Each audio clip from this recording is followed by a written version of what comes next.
teve uma filha, né, do Deus Altíssimo, que passou por um processo também, se permitiu passar pelo processo, e tinha um ministério travado desde 2019.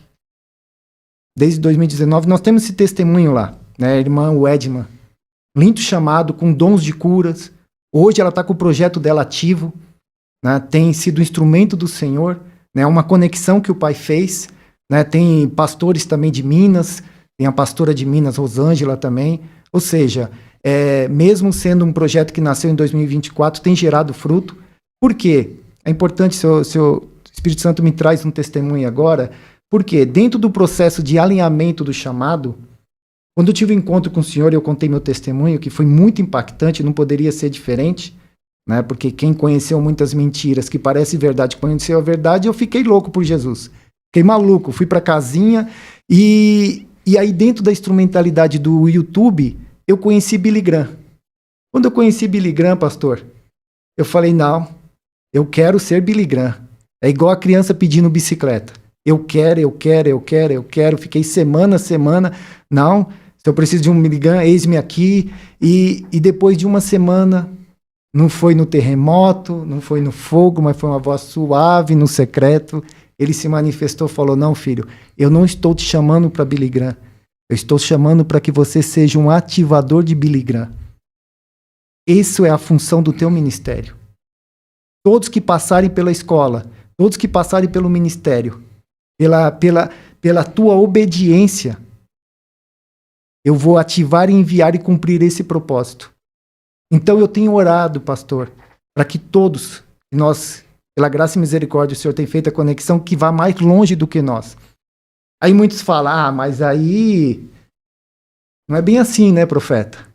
Não, é assim sim. Quando você passa por cura, quando você deixa, o Senhor trata as emoções, trata o que a terra colocou e manifesta o reino, nós entendemos a matemática do céu. Pega essa chave aí. E a matemática do céu é diferente da matemática da terra. Na terra, ministro, na terra, precisa puxar o tapete para crescer, né? Reino dividido não vai subsistir. A matemática do céu é o contrário, pastorzão. Matemática do céu é assim, ó. Quanto mais eu envio, mais eu envio, o Senhor concede dons e talentos. Por quê? Porque eu estou cumprindo o princípio do reino. Essa é a chave. Então, quanto mais eu oro para que um filho, igual essas conexões que o Senhor fez, passaram pela escola, passaram pelo ministério, a gente tem, pela graça, orado para que vá mais longe, né? Para que uma geração vá mais longe do que a nossa, né? O Senhor tem nos confiado mais dons e talentos, mais projetos e obediência rota para a conquista. Então eu queria ser Billy Graham. Hoje, pela graça e misericórdia, nós temos sido instrumento para ativar ministério. E os frutos têm sido gerados, né? E isso alegra muito o nosso coração, porque isso testifica, né? O Espírito Santo, muitos falam, não entristecer o Espírito Santo. Mas se você entristece, você também alegra ele. E de repente, no nosso secreto, nós sentimos uma alegria quando vem um testemunho de um filho voando tão alto. Falo, uau, Senhor, que tremendo, leva mais longe essa águia. Eu vejo águia, né? Está escrito águia.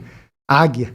Águia é feita para voar alto, né? E esses filhos têm sido, assim, despertos, essa consciência, né? Então, essa irmã realmente teve um ministério ativado e hoje a gente acompanha ela online e é tremendo o que o Senhor tem feito através da vida dela para a honra e glória do Senhor Jesus, o Rei da Glória. Eita glória. Tremendo, então, Jesus. Se você quiser entrar na escola, já sabe o site, entra aí que é para ser ativado. Em profeta, você falou no começo aqui do podcast que você viu já a bandeira do Brasil com como fala? Brasas de fogo em alguns lugares. Isso é o quê? Avivamento que vai acontecer em algumas cidades ou é o Brasil inteiro? Qual é a visão? Porque tem muitas profecias de pastores, até não sei se é do Brasil, americano, de vários lugares do mundo, falando que o Brasil vai ser o lugar do avivamento, vai ser o último avivamento, vai ser no Brasil. Muitas profecias. O que você enxerga sobre isso, sobre o Brasil? Amém, bem colocado. A gente tem consciência, muitos têm falado, principalmente do Sul, até para esse processo que aconteceu, mas a nossa visão é macro, né? Aquilo que o Senhor colocou no nosso coração. Na verdade, nós entendemos que o avivamento, né, ele é pessoal para o coletivo. Então, o que a gente percebe é esses filhos que estão sendo formado, formatado, forjado no secreto, né? Ou seja, curados como célula, como ponto, né? E aí, quando a gente olha o todo, nós vemos vários pontos em todo o Brasil. E quando a gente olha essa visão e vê ela do alto, como o senhor me mostrou, eu vejo as brasas se conectando. Pega essa chave, conexão. Conexão. Na mesma visão, no mesmo propósito. Esse é o avivamento que nós entendemos nesse tempo. Amós 3:7. Certamente seu Deus não fará coisa alguma revelar seus servos e seus profetas. Mas profetas que têm visão de reino, visão de unidade. E aí você tem essa visão macro, essas conexões. Nós já vivemos isso em algumas conexões, mas a visão é um todo. E aí sim, a partir do Brasil para as nações. Como o Brasil é um celeiro, isso eu não tenho dúvida, a gente tem observado isso. Mas primeiro o Senhor quer fazer em nós. Né? Fazer em nós, fazer em nós. Então não diz respeito a uma região específica, mas um todo. Né? Ou seja, o texto vai dizer, Atos 2. Por quê? É importante pegar esse gancho. Quando fala dos dons, por que não ocorre os dons, a manifestação do dom? Porque é o modelo que nós temos. E não tem problema nesse modelo, do culto aos domingos. Ali você não tem um ambiente para que esses dons se manifestem. Né? Você está ministrando a palavra, uma direção específica para o coletivo. Aonde que a gente entende um modelo para que se manifeste os dons? Como a gente disse o texto, né? Células. Ambientes aonde você vai ter o próprio texto. Tem um texto aqui que é tremendo. Vou abrir. Tenho que abrir, tenho que obedecer ao Senhor. Né? Para que a gente possa entender aqui. Ó. Ele está falando dos dons? Ó. Por quê? Porque a gente sabe que num culto ao domingo, um culto de família, da palavra, né? Se for dar oportunidade para todo mundo, vira uma bagunça. Né? Mas a própria palavra tem a resposta. A necessidade de ordem do culto. O que faremos, pois? 1 Coríntios 14, no seu versículo 26, tem a chave, igreja. Aqui, ó. O que faremos, pois, irmãos? Quando vos ajuntais, cada um de vós tem salmo, tem doutrina, tem revelação, tem línguas, tem interpretação, faça tudo isso para edificação. Dá para fazer isso no culto domingo, pastor? Não.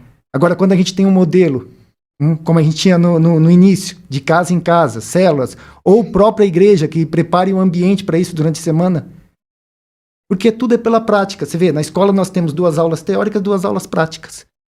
Mesmo sendo online, nós encorajamos os filhos, né, os filhos de Deus, para que eles manifestem o reino, para que eles entendam como opera. Né? Ou seja, vai ser pela prática. Eu falo que como se manifesta os dons? Como se opera os dons? Operando. Só que tem um detalhe, né? Que o Senhor traz ao meu espírito, que aconteceu conosco. Por que não tem muita manifestação? Porque não entender o texto, negar a si mesmo. Qual a certeza que eu tenho? O texto vai dizer que em parte conhecemos, em parte profetizamos. Se tem alguém que pode errar, somos nós. E nós vamos errar. Não tenho dúvida quanto a isso. Mas eu sempre brinco com alguns alunos. Quando você orar por um cadeirante, pela primeira vez ele não levantar, sua alma vai gritar. Pela segunda vez que ele não levantar, sua alma vai gritar. Pela 5ª vez que ele não levantar, sua alma vai gritar. Só que quando levantar o primeiro, manda trazer o caminhão para carregar as cadeiras. Sua fé, o dom da fé vai ser ativado. Então diz muito respeito a isso, pela prática. E você tem um ambiente propício para fazer isso. Quando se ajuntais, cada um, ou seja, isso mostra aquela direção que nós temos dos 5 ministérios, aperfeiçoar os santos, para que a igreja saia do banco e manifeste o reino de Deus. Não fique sentado, para que depois o pastor fale, eu estou cansado. Não, você vai discipular, e aí sim, obviamente, a gente sabe a função do pastor do cuidado. Mas quando a gente começa a falar de um ministério de 100, 200, 300, 1000 membros, como ele consegue? Então o papel realmente da igreja, dos ministérios, é aperfeiçoar para que eles manifestem, para que eles entrem no campo, para que governe, para que manifeste, principalmente para que cumpra a ordenança do Senhor Jesus. Curai os enfermos. Amém? Amém.